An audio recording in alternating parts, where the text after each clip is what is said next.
welcome to Blind Ambition Podcast. Rick Chen, myself, Jack Kelly, and today our awesome guest, with an awesome name, by the way, Morgan Teachworth. That's like a name, like a cool character in a movie or something, right? That's so awesome. Cisco VP of Engineering Supply Chain at Cisco Meraki, and welcome to the show. Oh, well, thank you for having me today. Before we get started, so people have heard of Cisco, people have heard of Meraki before. Can you explain how Cisco Meraki works? What do they do? Sure. So Meraki was acquired by Cisco. It was a startup. It was acquired in 2012. And what it was at the time of acquisition was a fledgling startup that was going after a full stack networking solution based on cloud. Cisco brought that in and they said for many, many years, just operate, be by yourself, continue to drive growth. So Meraki's been growing as a independent BU inside of the Cisco bigger organization for years. It's been fantastic. We've been really succeeding. And so now we're starting to rotate from being this independent BU to being a bigger piece of the full Cisco offering. And so you're going to see cloud and sort of the Meraki design ethos become a bigger part of the overall full Cisco stack of offerings in the networking space. So I'm glad you mentioned that. So you began your career at NVIDIA. You're working on graphics processing units and motherboard chipsets. Then you became the founding engineer at Meraki. Can you walk us through how you decided to join the startup? Well, absolutely. So I had been in undergrad with Sanjit, who was the CEO and one of the founders of Meraki, Sanjit Biswas. And so I had gone to work at NVIDIA as an RTL designer, ASIC designer doing RTL, for a couple of years while he was working on his PhD at MIT. And so when he came back from MIT and said, hey, we've got a good idea out of the program, we're looking to start a company, I knew that he was an entrepreneurial bent person. I had been interested in starting something with him or working on something that he was doing for some time. And I'd been with NVIDIA for about 4 years. So I had done two things in that 4 years. One, I'd kind of run out my original 4-year vest for my first job. And I had discovered that I didn't particularly care for being an RTL programmer. And in fact, I didn't particularly care for computer programming. And that was purely, I didn't like sitting in a cubicle. I didn't like working with a computer screen, solely with a computer screen all day. I was with a lot of people who really loved that work, and I just didn't. So I was not only excited to work with Sanjit, but I was excited to do something different. And so when he came to me, he said, look, we've got a core tech. What I need is a generalist, someone who can do the physical product. And I'd studied mechanical engineering and electrical engineering. So even though I hadn't been working in it, I basically said like, yes, I can. I don't know how I'm going to do it, but I'm going to get in there and I am going to make that part of your startup happen. And everything has unfolded from there. Everything has really gone forth from that commitment to doing something different and something that I really didn't know if I was going to be able to do. Morgan, see, that encapsulates several different themes that are really important. One that strikes me, and Rick, we've seen this, I think, with other guests too. A lot of it is proximity. It seems that people who gravitate, whether to Silicon Valley, to Wall Street, that makes a big difference in a career because you're just kind of surrounded by like-minded people. And even with remote work, it seems like for people who are watching this and thinking about navigating the careers, would you think it does make sense? Hey, if you want to get to tech, go to Silicon Valley or go to another hub. Or with remote work hybrid, maybe that's not going to be the case as much anymore. I mean, I think whether it's the physical locality or it's the people, what it comes down to is access. And what I mean by access at the early career level or at the college level is understanding what kinds of opportunities are available, first and foremost. I came from a family, all teachers, all out of education. Oh, wait. Can I interrupt? How how is it possible teachers and your Teachworth? Right. So like I'm the black sheep. I'm the black sheep of the Teachworth, family. I am one of the few that didn't end up going into teaching with the last name. By the way, same with me, by the way. Everybody in my family, Yeah. Morgan, seriously, parents, uncles, aunts, everyone, New York City, Brooklyn, teachers, assistant principals. And I'm the only one who said, nah, I don't want to do that. I want to do something different. Yeah. So you'll know what I'm talking about. When you come from a background that is mired in education, like everyone around you knows how to teach, how to work within a school system, and they've heard about business and they've heard about the world of big corporations and startups, but they know absolutely diddly squat about it. You say, I'm going to go and I'm going to get a job in business. And they're like, well, I've heard of engineers. Maybe you should be one of those. Or like, I've heard of sales.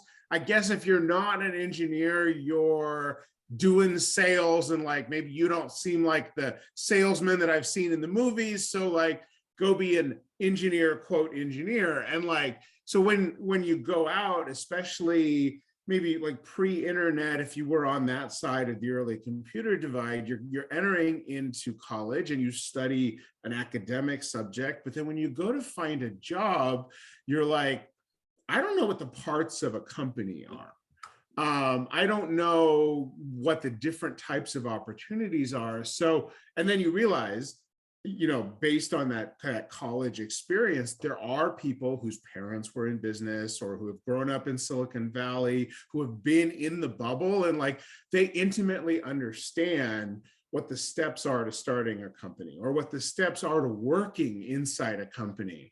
So the first thing to do, whether it's by location or whether it's just by association, is getting proximate to people who can explain it or at least help you live, you know, near it so that you understand, oh, I know kind of what it's going to be like to go work in a company. I know slightly the difference between operations and product management and, you know, support engineering versus pure engineering. Just, you know, we could slice it for hours what the different parts of a company are, but just understanding that there are pieces of it and that you can do more than just one laser focused thing that your parents or the people around you had heard of is super important for figuring out how you're going to get into it. Now, the second piece that I think you were talking to is just like, how are you going to find the opportunity to get into it? And that I do think the being near it is going to help. It is really tough, especially when you're trying to take a stretch in your career where you haven't done something before. Like I had never done any of the work that I ended up doing at Meraki before. You know, if I had applied blind to companies to do this work, I don't know that I ever would have got a shot. Right? But like the fact that I knew some other folks, the fact that we were all early on and kind of taking a risk on each other, like that opened up a huge opportunity for me. I walked through that door and never looked back. I think a lot of folks who just aren't near those opportunities are going to have a hard time to doing that. Now, the good news is there are more places than ever.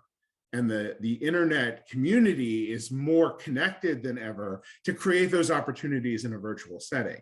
So I haven't had to do it. I don't know how it's going to work online, but I think it's happening there more and more. So I can't say for sure you're going to need one or the other, but frankly, they're both going to be extremely valuable avenues for trying to make, you know, early career opportunities happen.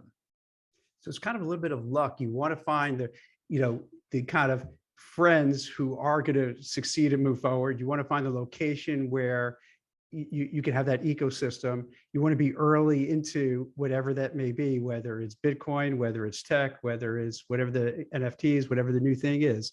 And in hearing this, it's unfortunate because there's so many Americans who lack the access. So let's say you have very, underserved populations, people of color and what have you, that may not have the parents and have the entree to get into these businesses. And it's hard, like what you said for yourself. It's like you have no idea. It sounds like your parents weren't able to really give you good guidance.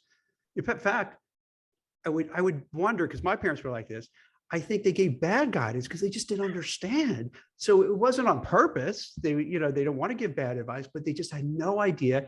And I think if you're a teacher, you're a little risk averse.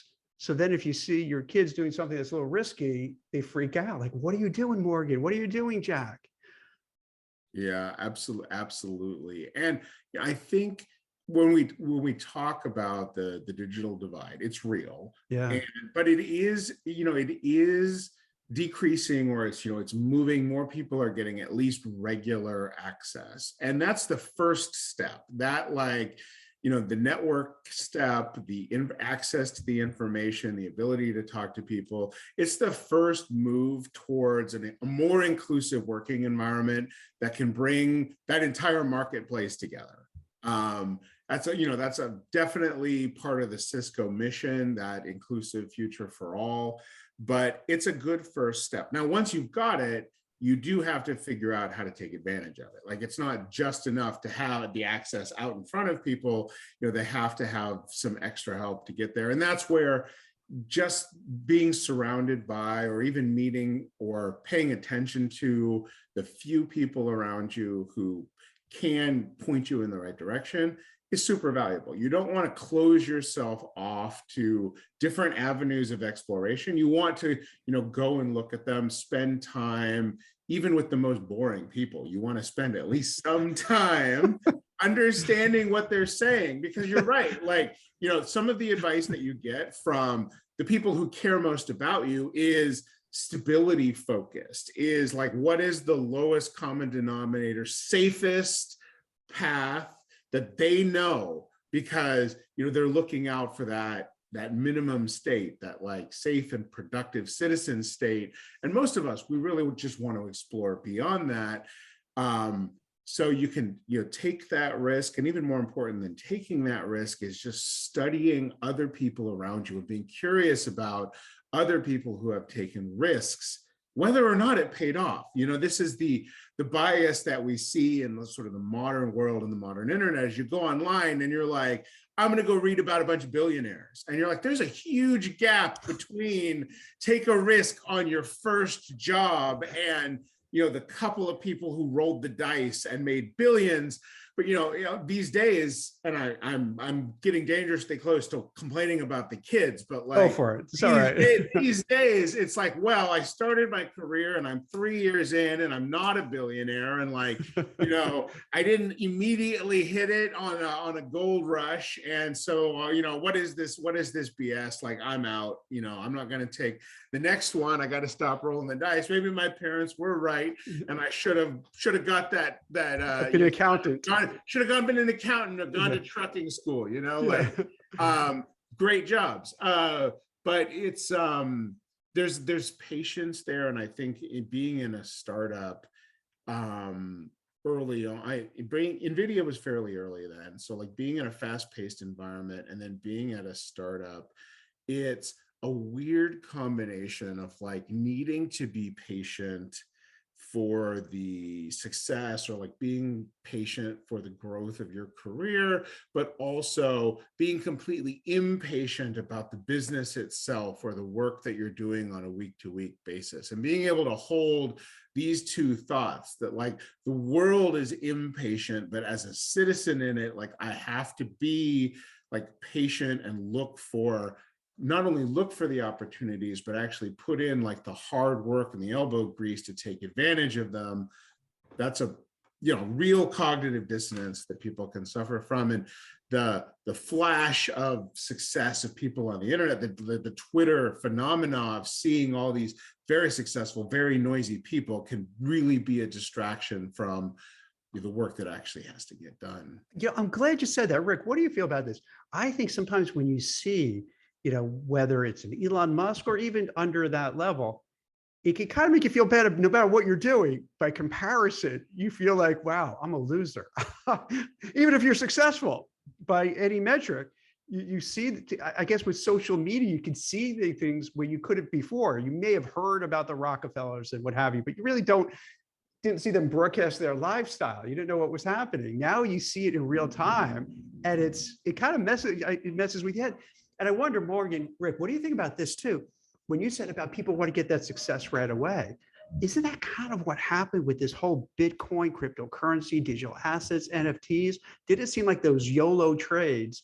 Hey, we're going to bet on fill in the back, blank, and we're going to get rich tomorrow. And if we're not rich tomorrow, what the heck's wrong?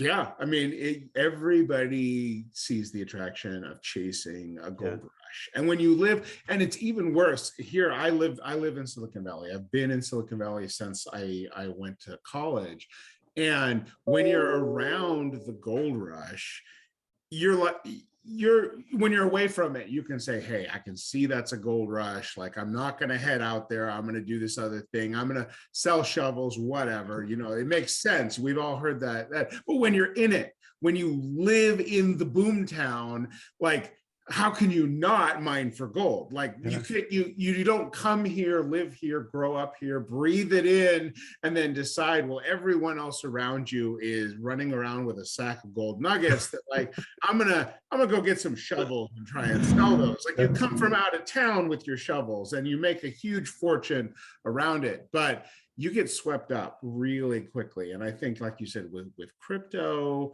with NFTs, with anything else, and like, I've seen this since, like, I was in school in the like 98, 99, like the first big boom. It was websites, it was pre-e-commerce, like, it was the big boom. Everybody who was going to be a traditional, electrical engineer ended up being a computer programmer because Google was starting, and everybody was IPO. It's the first time any of us had heard of this IPO. It was the first big gold rush for a lot of us at that time. Like, that was a hard thing to resist, especially from that proximity. And that's the risk, I think, of the proximity. Not only does it give you the opportunity, but it also can lead you down like that narrow gold rush kind of path. Rick, how does it feel to be in San Francisco? Like, do you feel that same thing Morgan is talking about? Yeah, so I'm a bit of a unicorn, right? So I'm born and raised in San Francisco. I've seen my neighborhood that I grew up in gentrify right before my eyes, right? It always made me laugh and chuckle when, I had my first job out of college, and it was in the South of Market neighborhood in San Francisco. And, I'm walking to work on my first day, and there's a voice in the back of my head from my mom saying, growing up in the neighborhood, saying, if you're in the South of Market neighborhood, like, I'm going to be so upset with you, right? It used to be warehouses and factories and lofts, just completely industrial and just nothing to do at night, right? And now I'm going there every single day on purpose, sitting there with a big smile on my face to go to work. And I just think, wow, like, it is real, right? In terms of when folks say how quickly things can happen, I think that is the magic of Silicon Valley. That is the magic of tech, right? And I'm not sure, you have all these other cities around the US that are trying to be tech hubs, and I visited places like Austin and Miami, and I don't necessarily see that same magic or that sense of urgency. Morgan, I don't know if this rings true for you, or I don't want to get into this like city rivalry bit, but why or why not, like, that's the case? Well, they're just a few years behind. And so the density of the conversation maybe hasn't gotten there yet outside of a few enclaves. This is San Francisco now. It's like you go to dinner anywhere, and like right behind you, two people are talking about their IPO and their buddy's IPO and like this company they're doing and crypto with this and everything that. And you're like, oh, wow, like if they're talking about it and the next table is talking, like, it's everywhere. And you have to remember that 15 years ago, 20 years ago in San Francisco, even down into Silicon Valley, it was, it was Palo Alto University Avenue. You'd go there and you'd hear it. But if you stepped out a little bit, if you went just down the street to Mountain View, like, well, it hadn't quite landed there yet, And I think what we're seeing with any of the other burgeoning tech hubs is, the conversations are happening, but they're not ubiquitous. Like, you're not in that echo box. They'll get there. And, people who talk about that, they hang out in the same places, and then their friends hang out in the same places. So I think before long, we'll see it in those locales as well. And, with more virtual communities, which will be the fallout from hybrid work and separation, as we'll be forced to get together in more designed virtual communities, like, those are going to be global chambers for like bouncing around those ideas. And, it won't just be overhearing it at the restaurant you're physically in, but like overhearing it in the space where you are online. Like, we see that today. And I think we'll only see that more and more, which will make the physical location of those hubs, like, less limiting in a way. I mean, can you give me advice? Let's say I'm starting my career. I can basically now, in today's, you can work basically wherever you want, right? Like, a company can be based wherever, or you can, physically move there. Like, do you recommend that I try to move to like a San Francisco, a Silicon Valley, or one of these new burgeoning tech spots? Like, if you were to do the rest. Yeah. I'm this is going to get me in like just a tiny bit of trouble, but I'll say why. Okay. I am going to say my advice is still yes, especially for early career. And the reason my advice is yes is because we have been having a lot of conversations, both in the company, and I've been having a lot of conversations with my peers in other companies, and we're all looking at the same challenge. And this challenge has been put very squarely on us by like the upper leadership, by the HR or people in communities groups, which is go make hybrid work or remote work just as attractive from a career development standpoint as in the office. Like, this challenge has come, and we really want to make it happen because it opens up a huge labor market. It gives an even playing field to people of a lot of different backgrounds. But when we sit together, we say, it's a great, but we aren't sure how it's actually going to work for people who are in career growth mode, for folks who are trying to identify opportunities that are not immediately open to them. How are they going to see those? How are we going to make those available to them? How are we going to do specifically like early transitions from IC to first line tech leadership or first line leadership? That has always been driven through just face-to-face time and availability and just being tangent to those and being able to observe the skill sets. So we're trying to solve it, but we haven't solved it yet. And we aren't sure exactly how it's going to work out. So like, while we're working on that, my advice to folks who can is try and be hybrid.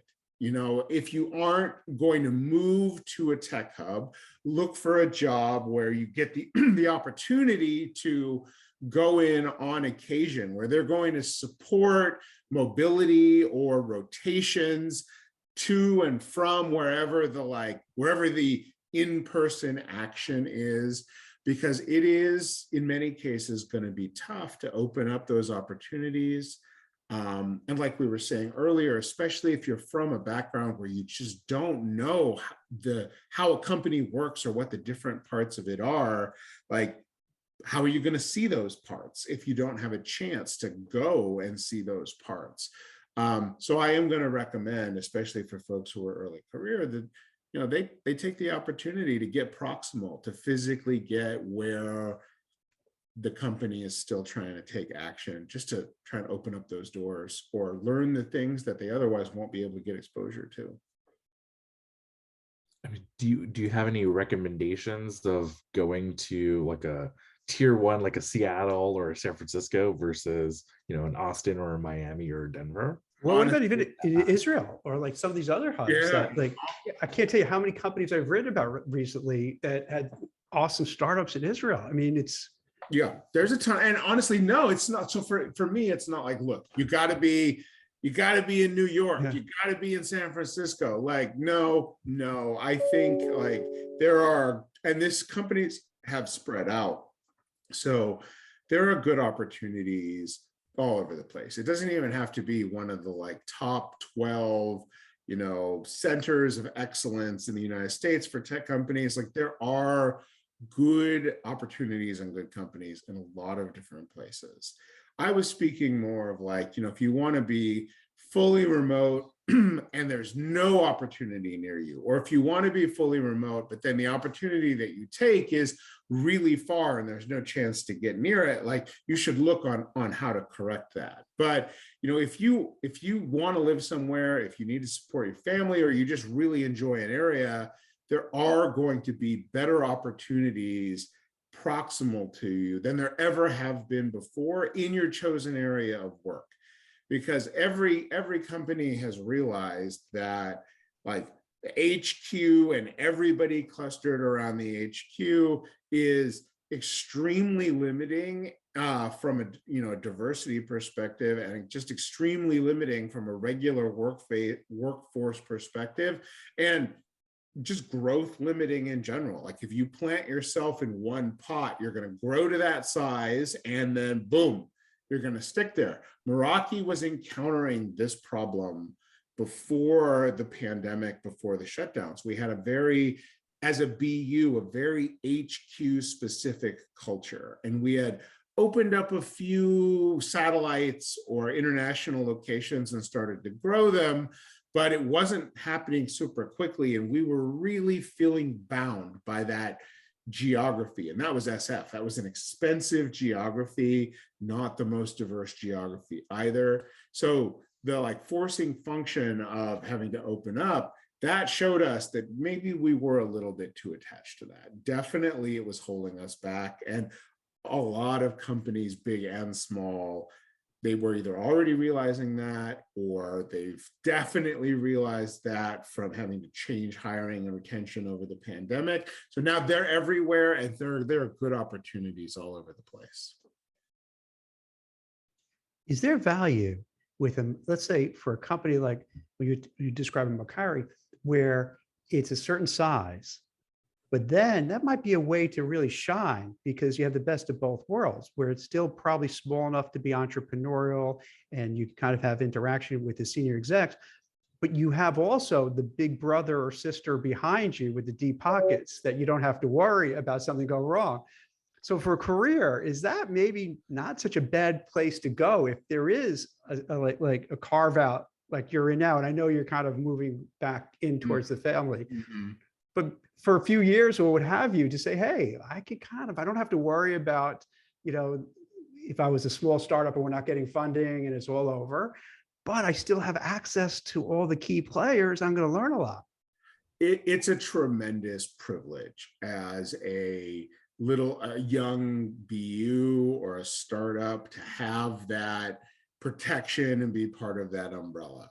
It's not common. So it's hard to recommend it, but like if you see that, it is going to be a fantastic way to drive either an innovation center or an incubation center, or the startup within a large company. If you are in any company and you see an opportunity to be part of a growth area of it, like you would be foolish not to take that opportunity. And like the flip side, if you're a growing company and a big one buys you, like you're foolish not to take advantage of the security and the connections that the big brother, the big family of BUs is going to bring you. It is hard to shoot for that and look for it. So I wouldn't say like, look, don't take these other opportunities, go look just for this, because it is pretty rare, and it's definitely a privilege that not everybody enjoys. So I've been really lucky in that respects. What I can say is, like, in big companies, they can be fantastic opportunities, and you can get in, and like being in a big university, you can start to get a little lost, or you can feel that it's big and you're going to be a little stagnant. Even hip, fast moving giant companies are going to have areas that just feel slow. And the important thing is to remember that all big companies have a lot of mobility in them for energetic folks or people who really have the ambition to drive their careers to move into areas that are taking risks and going fast. So, if you are looking for some of that just solid stability, get a solid base to your career, a medium-sized to big company is not a bad idea. What is a bad idea is letting it become a ticket to stagnation, which you do not have to do.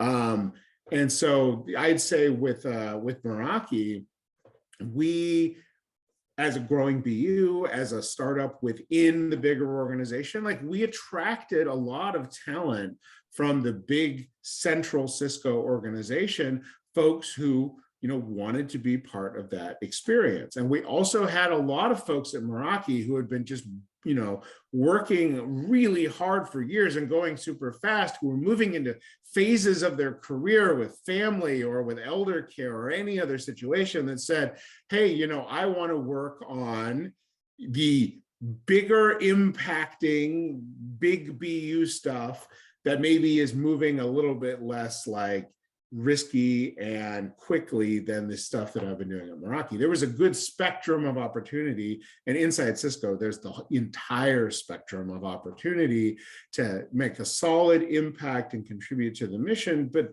tuning it for what you need in your career at that time. And I think that's the big question that people have to ask themselves, is not only like, what is my company doing and is it meaningful to me, but am I in the right place inside this company to meet my ambition, to meet the needs of my career, and also meet the needs of my just life right now.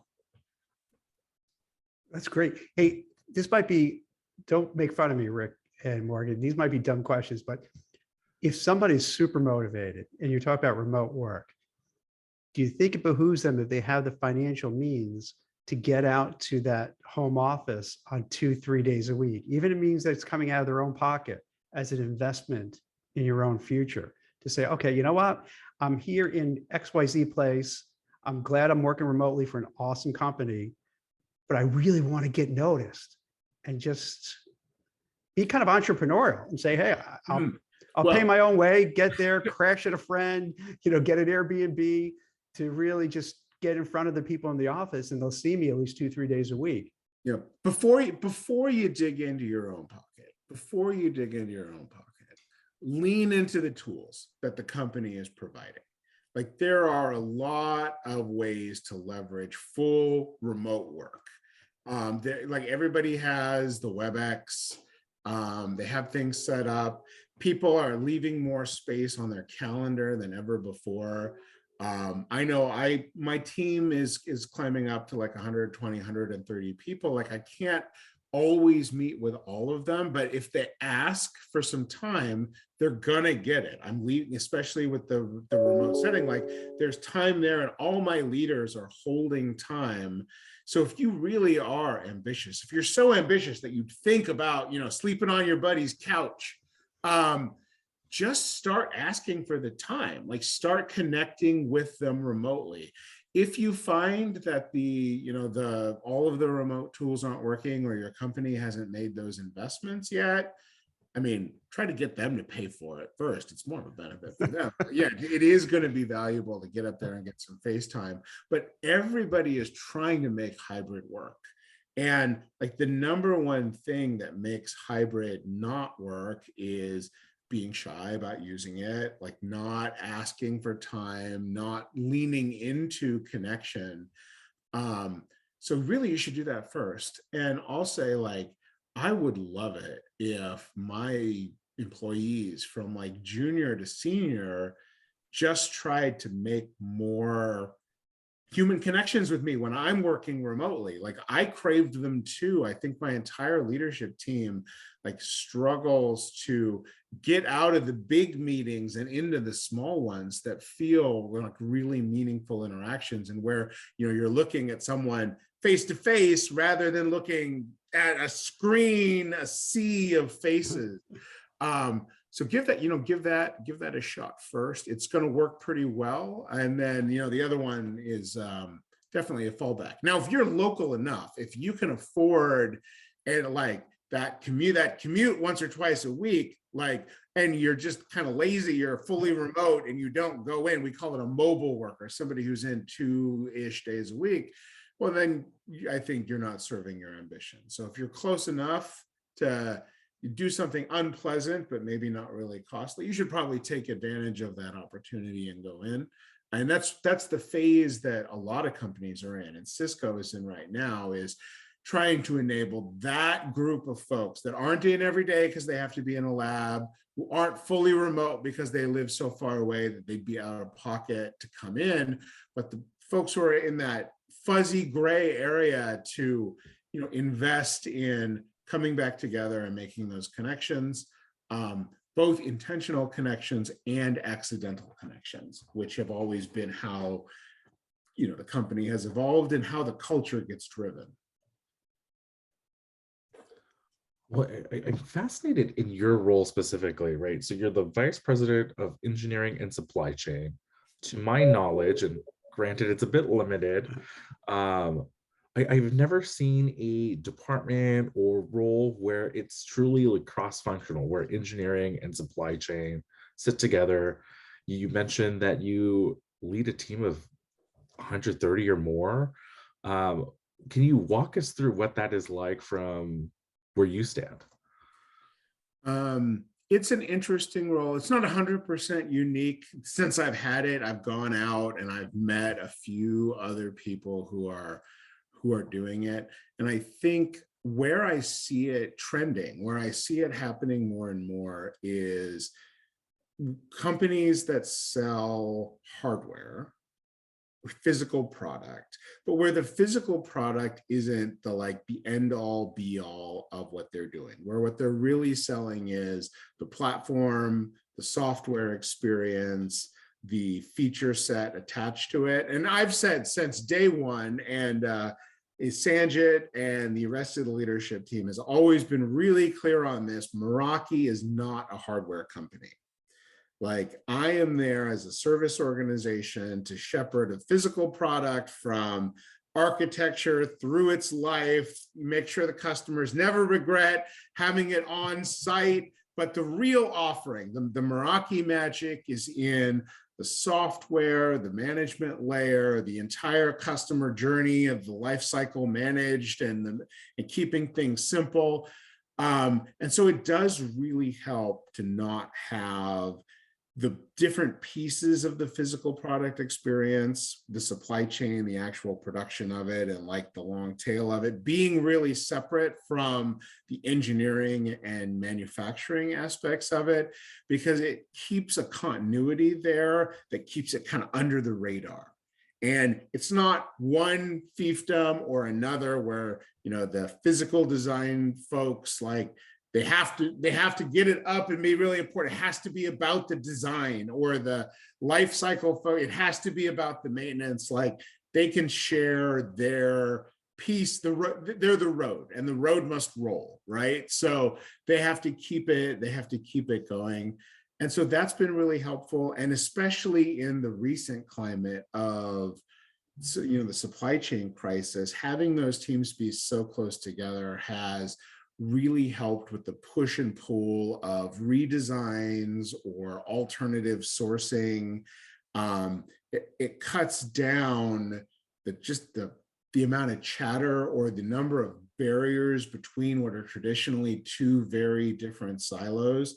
So, I feel very fortunate that we had that structure leaning into this, and it's only shown us that we should invest more in not throwing up walls between those organizations and driving, a closed loop around the design, the manufacturing, the maintenance, the supply, the inventory, as much of that as possible, just to, to keep it tight, to keep it efficient. It's been a good team, and the team works really well together. I had a leadership offsite the other day, which had all of those different functional groups in there, and a layer down with leadership, and for them to have that forum where they really can make sure that the other side of the group knows what their careabouts are and can take it into account from day zero on any new project or initiative. Really, really powerful and hard to do. The bigger the company gets, or the bigger and more different the leadership of those groups tends to get.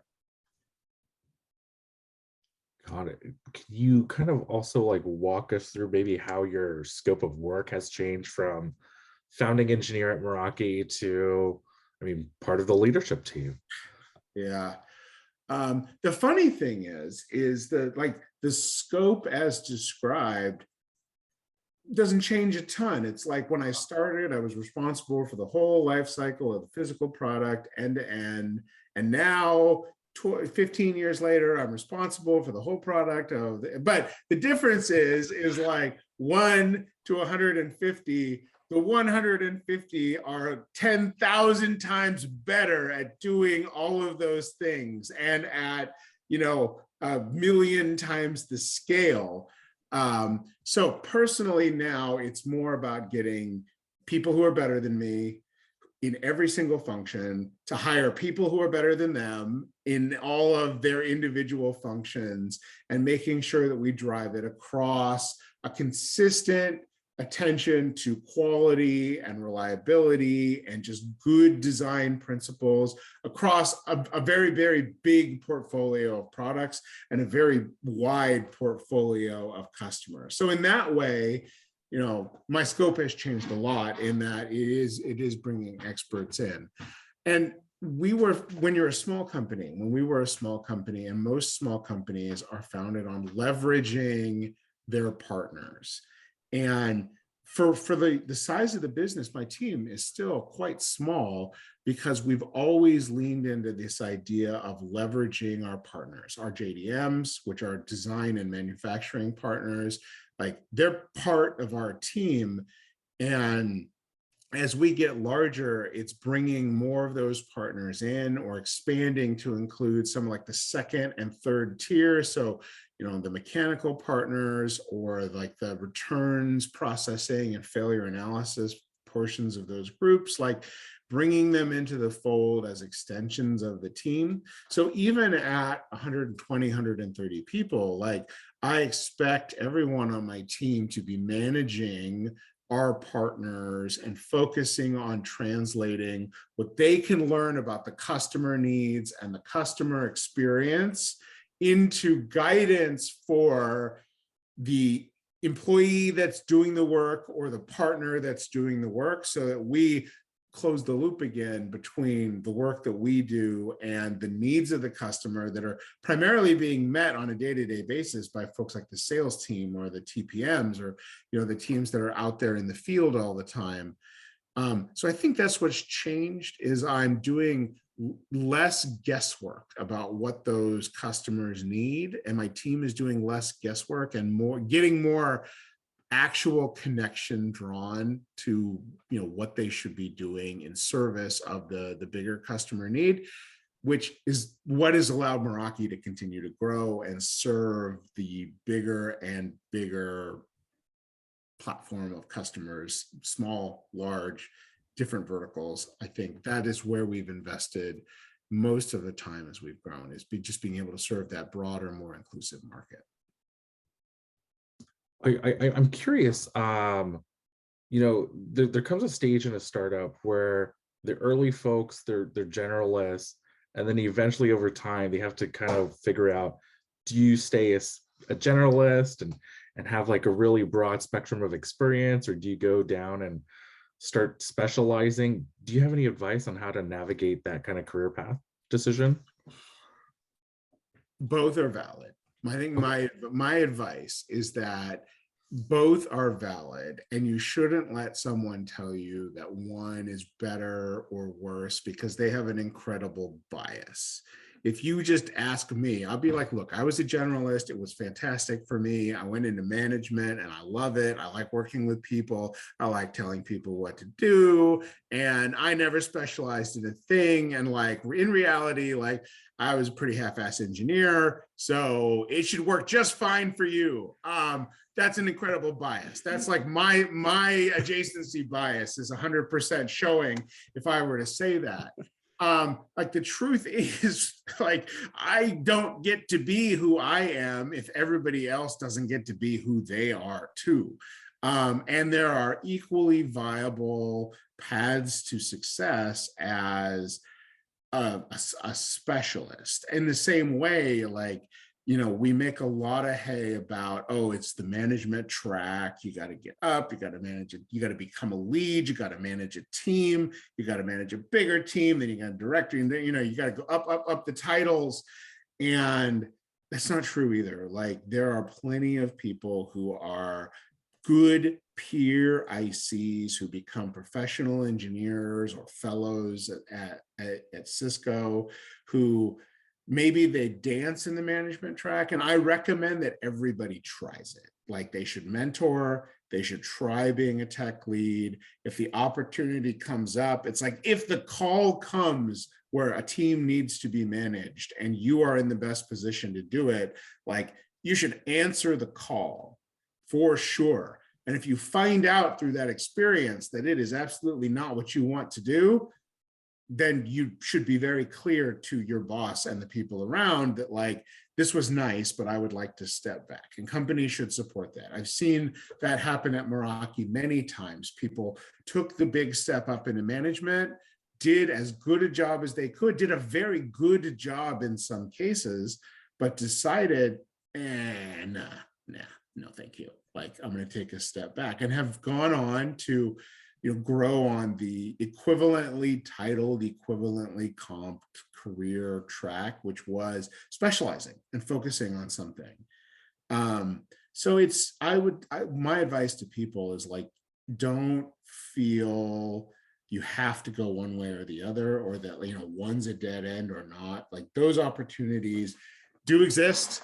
They are good opportunities. And it's really a question of leaning into your strengths. What you do not want to do is build a career that looks good on paper, that may be lucrative, but is absolutely out of alignment with your strengths, like who you are and who you want to be as a person, because that gap between like authenticity and action is not going to make you happy. And it's not going to be sustainable over a really long period of time. That's some really great advice. It's piece, I think goes back to earlier when we were talking about parental pressure to do something. I think there's, you know, kind of societal pressure. Well, you have to be a manager because that's what you're supposed to do. You're supposed to manage 5 people, now 10 people, 20 people. And you're right. Oftentimes people are better off, I'm really good at doing X. So why should I manage what I'm really good at doing X and be the best I can at X and keep going with it? So it makes a lot of sense. Now, Morgan, let me ask you this. I'm not asking for any classified information here, but when we talk about, you know, hybrid work, remote work, do you think Cisco could have or wants to have or will have some sort of, you know, next generation kind of WebEx, where maybe for the people who are remote have such an immersive experience, it's like they're there in the office? Is that something that's possible on the horizon? I mean, definitely. I think we all want to ride basically the wave of the pure interface technologies. And Cisco is gonna, you know, innovate and adopt. Just, I mean, when you start to talk about that, first you've got to worry like, what is my direct interface? What is the UI? Is it AR? Is it VR? Like, yeah, you do the whatever metaverse. that is, whatever works. Like, and Cisco is going to be adopting that and making sure it works. Now, the bigger thing for a networking company and a connectivity company is everything that comes out if the infrastructure that has to support it, whether it's decreases in lag, whether it's real time, like if those pieces aren't in place before people start to dance with the new technologies or the new direct human interfaces, then they're going to have a bad time, and it's going to kill forward progress in the innovation of those hybrid technologies. So like, of course, in Cisco's collaboration areas, we are going to be adopting the gold standard, driving the better versions and, you know, better for work and enterprises, especially versions of whatever's being done for social interactions and games. But even more important than that, it has to be ubiquitously available as a working technology in order to see adoption. What Cisco does not want to see is, you know, networks or technologies that only work for a very narrow slice of the world, where if you're one of the privileged few, you can use this new collaboration technology or this new work remotely technology. It becomes an advantage that is available only to the very privileged or those who can afford to go for it at the time. We want to make sure that the core infrastructure is in place and that like the core technologies are there so that any advancements in hybrid working or in communications roll out to the world and roll out to like keep the playing field level, to keep the playing field inclusive, and to drive it fast, because we do not want the network itself to hold back the innovation in those spaces. It makes a lot of sense. It makes a lot of sense. But it must be fun for you guys to at least think about it, right? And kick it around. And, Oh, right? It has to be cool. It is. It's, you know, it's not 100% like my exact domain, because I've been more on the edge. But in the last 6 years, one of the few areas that I've been just personally excited about, and like I've looked at a lot of the startups and I've read the news in the areas, and like frankly, there's been a lot of secrecy around the AR, VR. So it's hard to break in there. So sometimes you got to, you know, hit people on LinkedIn, or you got to go interview places just to find out what's going on. But like looking at especially the AR, and this goes back to some of my background as a mechanical engineer, as a designer, like the idea that there are AR tools for collaboration, and you know, the superhero movies with the really cool like advanced minority report manipulation, like that, you see that and you're like, oh my God, we can't be that far away from it. Like science fiction becomes science fact, and I would very much like to be a part of that. So yeah, I'm very excited about it. I'm also scared of it because I know that like I'm a little older and I've tried VR and it made me barf. And so like, am I going to be able to pick up AR and actually do it? Or am I going to be the dinosaur looking at a sea of people who are wearing their gloves and their helmets and thinking, oh man, I'm lonely. I wish I could, you know. So we'll see. And like, that's the personal piece of inclusivity that I'm looking for there is like, hey, let's put together an inclusive hybrid solution that works for me, even though I get terrible motion sickness as well. So yeah, I'm super excited about that space. Obviously I don't want to give away the farm with what Cisco's working on, but like definitely keep in contact with the folks who are on the bleeding edge of that inside of the company, and always looking for opportunities to participate in that space, whether I'm directly contributing or just early consuming, always looking for opportunities to see where that is headed. That's smart. You painted such a like amazing vision. Are there roles that you're like hiring for on your team right now? Or, you know, I'm listening to this podcast and I think, gosh, that sounds like someone I want to work with or something I want to work on. Like, just tell me everything. Oh yeah. I mean, we are always hiring. And these days, with so much mobility in the job market, we are hiring for all of our different roles. Now, across engineering, hardware, and supply chain, it's just so many. I've got like 50 different job descriptions out there right now. But just to generalize, it's product, there's product design. There's product design up and down the kinds of products that Cisco makes, which goes from edge access and home networking all the way up to the big infrastructure routers. We also have a new investment in IoT, which for Meraki is surveillance cameras and sensors and other things that are in that wheelhouse and adjacent there. That's a real innovation space for us. So we're doing a lot of hiring in that space right now. And on the supply chain, I think what everybody learned over the past year to 2 years is that what we knew about global supply chains was true and may no longer be.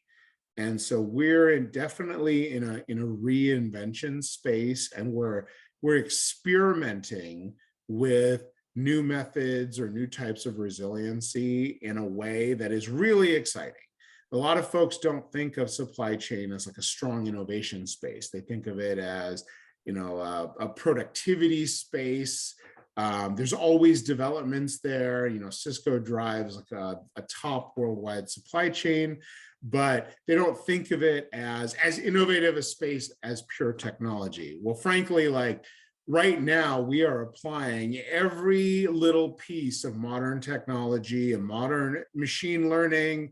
The best tech everywhere is being piled into it around the world to try and solve the old super global just-in-time delivery system for the current crisis and looking forward for maximal resiliency. So it's a really exciting space, and we're hiring a lot there. I never thought that I would be hiring the majority of my team in what were traditionally like supporting roles, which is supply chain. But in fact, like we can design fantastic products, and we can't make them and we can't ship them and we can't keep shipping them, it's not going to be a business.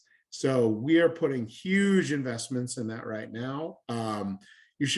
Everybody should go look at to the Meraki jobs page as well as the Cisco jobs page, and just see the huge breadth of opportunity both on the engineering side and on the supply chain side. And to be fair, I'll pitch like everywhere across the company is hiring like mad gangbusters right now. So there are just a lot of opportunities.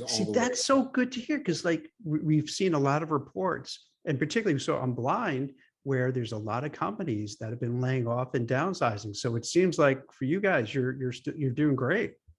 Oh, definitely. And all across Cisco, there is a constant investment in more talent, updated talent, more talent, moving that talent around. And like from a big picture right now, like, yeah, I have a retention problem. Everybody in the Valley has a retention problem, but what we don't have is actually a retention problem. We have a mobility opportunity. Like I am moving talent that has worked on my team that I've had a really good time with to other groups, preferably within my Cisco organization. But when they move outside, like that's good talent moving into other tech opportunities that are moving the industry forward. And at the same time, I'm trading in. So it's like, in the off season for some sport, like maybe your team lost some key players and like next season is looking a little bit rough, but you get your draft picks coming up as well. Like you get a chance to reinvent your team and reinvent your industry. And like that mobility can only be good. The fresh ideas, the new diversity can only be good for the development of technologies. And it can only be fantastic for the people that are able to take advantage of, the new mobility in the industry right now. So like, if you come to an internal meeting of mine, you will hear me say a very different story about attrition and retention and how difficult it's making my life. But, if I look at it from a big picture, like it is a time of fantastic opportunity. I talk about this with regards to the supply chain crisis as well. There's always a gold rush. So there's always an opportunity either to be in it or be around it. And there's always going to be another one. So like, you don't have to feel bad if you just missed one. There's another one around the corner. Like there's always a culture of opportunity. And even when things are tough, like right now in the supply chain, it's not a dust bowl. It's not a depression. Like people are selling more, moving more, innovating more than they ever have before. And it's made life difficult, but like we all take turns having our lives made difficult by the cycle and process of innovation. Like it's okay, it's part of the cycle. So is retention, so is attrition, so is talent mobility. So I'm excited, even if sometimes, you know, a loss can feel like a loss. That's really empowering, because between inflation, stagflation, downsizing, layoff, you know, it's good to hear that, you know, there's a lot of positivity. And yeah, it makes sense. I think I would choose, just like you're saying, I'd rather have innovation and growth and make it hard. It's hard to get the parts and what have you, but yeah, that's a good problem to have, as opposed to no one wants the parts, no one wants anything. And it's, and you know, you don't have to worry about supply chain because business just stinks. So I think we're better off having the problems of procuring things as opposed to not. Yeah. And this is especially for folks who are early career, like maybe they've never seen the industry be tough before. Like we've had a lot of success for a long time. The economy has been like this as well. Like it's been growing and growing and growing. It's been a really long time, but times can be hard. And if you look historically, and like, you know, I remember in 1998, 99, I was like, oh, this is fantastic. Like this rocket ride to the moon is going to last forever. I graduated in 2002, and like, I was very grateful to find a job in 2002 after the rocket ride through through the millennium. And like, that was my first experience with like, I guess life can be hard. And right now, a lot of folks are like, oh, the industry's having a terrible time. Like, yeah, the world is going through a lot of really bad stuff, and one after another. But if you look at it, it's the hard times that lead to the accelerated growth and improvement in the good times. Rick, we got to get that message out to your platform, because that's what they're thinking now, right? So these so exactly questions they're raising. It's not a question of like, it's not embrace the darkness and embrace the hard. It's like no one but us. No one but us, and us is a big us. No one but us is gonna get us out of this. And we've always gotten out of this by, especially in tech, investing in efficiency, investing in collaboration, investing in innovation and working together. And now more than ever, like investing in including everyone in that conversation and in that growth. Like we're in a period where like everyone that can be is in the labor force. Like we're trying to efficiently utilize everyone's strengths for maximum gain. Like that's where we are. We're really all in this together, and we're not going to get out of it if we just accept that like, well, I guess life is bad now. We are going to get out of it because times are hard and we're going to make them better. And that's what innovation in the Valley and all of the tech centers and basically all industries these days are really all about, is continuing to drive improvement and inclusion. I think that's exactly right, and a good way to end. Yes, amazing. Right, because that is the ethos, that is the spirit, that is what the blind ambition, that is what Silicon Valley, that is what tech represents. So thanks so much, Morgan, for sharing your wisdom. Thank you for having me here today. It's been fantastic to walk down memory lane and also try and look forward a little. Thank you, Morgan. And I wonder, do you get some of that from your family being teachers? Because I notice you have that. Teachers know how to tell a story. They know how to really kind of bring you in. I wonder if some of that by osmosis you picked up over the years. Oh yeah, for sure. I love teaching. I dabbled with it, and I think it definitely comes across. And when I talk about tough times being hard, like teachers see students and individuals and periods in society that are difficult, and they always have the job of pulling every individual like out of their individual slump and pulling a whole class out of the whatever gloom they're in today into a new and exciting learning stance for tomorrow. If I can bring any of that to my time in the industry and any group that I'm in, I'm just jazzed to be able to do that. Well, that's awesome. Well, thank you so much. This was great. This is such a great episode. I really appreciate it, Morgan. Thank you so much. Thank you. Thanks, Thanks. Morgan. Bye-bye.